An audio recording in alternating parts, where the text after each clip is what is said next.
हमारा जो एफआईआर का फॉर्मेलिटी होता है वो राइटिंग में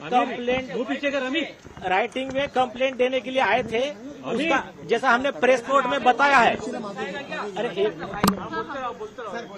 जैसा कि हमने प्रेस नोट में बताया था, अमीर सर पीछे कर। जब भी पुलिस अधिकारी आरोपी होता है तब राइटिंग में कंप्लेंट देना होता है कमिश्नर ऑफिस को। सुधीर होरा वर्सेस कमिश्नर ऑफ पुलिस तो आपको दिया है केसला, उसमें गाइडलाइंस है और ये कंप्लेंट ही एफआईआर होता है। तो हमने वो कंप्लेंट दे दिया है। उन्होंने ऊपर से डिस्कस किया, लक्ष्मी गौतम साहब थे जॉइंट सीपी क्राइम, उन्होंने कमिश्नर साहब से डिस्कस करके कहा कि ओके ले लीजिए, हमको रिसीव दे दिया है। अब एक्शन हमारे तरफ से कंप्लीट हो गया है। आप जिम्मेदारी है पुलिस डिपार्टमेंट की कब वो आरोपी को अरेस्ट करते हैं। कौन आरोपी एफआईआर रजिस्टर हो? ये एफआईआर है सर। सुधीर होरा के केसला के हिसाब से यही एफआईआर। आरोपी आदित्य ठाकरे, डीनू मौर्य, सूरज पंचोली, उनके बॉडीगार्ड परमवीर सिंह, सचिन वाजे, रिया चक्रवर्ती, ये सब लोग इसमें आरोपी है हमारे अमीर क्रॉस कर। परमवीर सिंह ये कॉन्स्पिरेसी में कवर अप के मेन मास्टरमाइंड में से एक थे। उन्होंने जिस समय ये आदित्य ठाकरे का नाम आया तो कवर अप के लिए उन्होंने प्रेस कॉन्फ्रेंस लिया और ये स्टोरी बताया कि सीसीटीवी हमने चेक कर लिया है, वहां पर आपके पास सबके पास अवेलेबल है उनकी प्रेस कॉन्फ्रेंस, वहां पर कोई भी राजनेता आया नहीं था फ्लैट पे और मोबाइल टावर लोकेशन से लेकर आई विटनेस के टेस्टिमोनी तक ये सब परमवीर सिंह को झूठा साबित करते हैं। और बाकी सब चीजें इसमें डिटेल में दी गई है।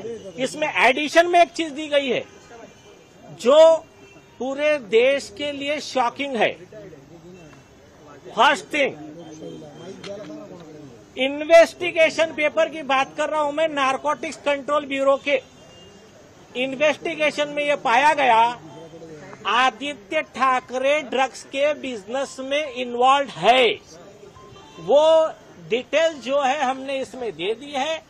आदित्य ठाकरे, डीनू मौर्य, इनके फोन के रिकॉर्डिंग से लेकर समीर खान जो थे, जिनका DAPP नाम का कंपनी है, जिसको ड्रग्स के सिंडिकेट में नारकोटिक्स ब्यूरो ने अक्यूज बनाया कंपनी को, वो कंपनी के ये जो रेगुलर कनेक्ट वाले लोग हैं, चाहे डीनू मौर्य हो, चाहे सूरज पांचोली हो, चाहे आदित्य ठाकरे हो, और कुछ नाम मैं नहीं ले रहा हूं, थोड़ी देर में मैं कुछ फोटो आपको भेजूंगा, वो आप देख लीजिए। ये एक बहुत बड़ा विषय है। अभी इसका वो जवाब दे कि सरकार जवाब दे कि जब आदित्य ठाकरे का ड्रग्स के बिजनेस में इन्वॉल्वमेंट आया तो समीर वानखेड़े साहब हो या नारकोटिक्स के और अधिकारी हो, उनको आदित्य ठाकरे को अरेस्ट करने से या उस पर कार्रवाई करने से किसने रोका, उसमें क्या डील हुआ था, कितने करोड़ों का डील हुआ था, ये जवाब यहाँ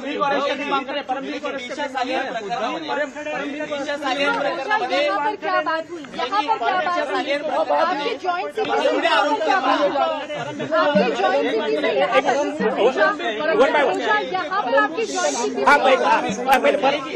आपके जॉइंट सीपी से क्या बात हुई, किस तरीके का जॉइंट सीपी से मिला है? जॉइंट सीपी ने कमिश्नर साहब से बात की और उन्होंने बताया कि ये केस में ठीक है, आपके कहने के हिसाब से हम इसको रिसीव कर लेते हैं। कमिश्नर से डिस्कशन करने के बाद हमने कहा यही एफआईआर है, यही गाइडलाइंस, उन्होंने कहा ठीक है, सीपी साहब ने ओके कह दिया है, उन्होंने रिसीव कर लिया। हमारे हिसाब से एफआईआर हो चुका है और लगा तो बाकी तो चीजें अभी कोर्ट में भी पिटीशन है, इनको कोर्ट में जवाब देना है। अभी इनका जिम्मेदारी है कि इसके आगे का प्रोसीजर ये लोग क्या करते हैं।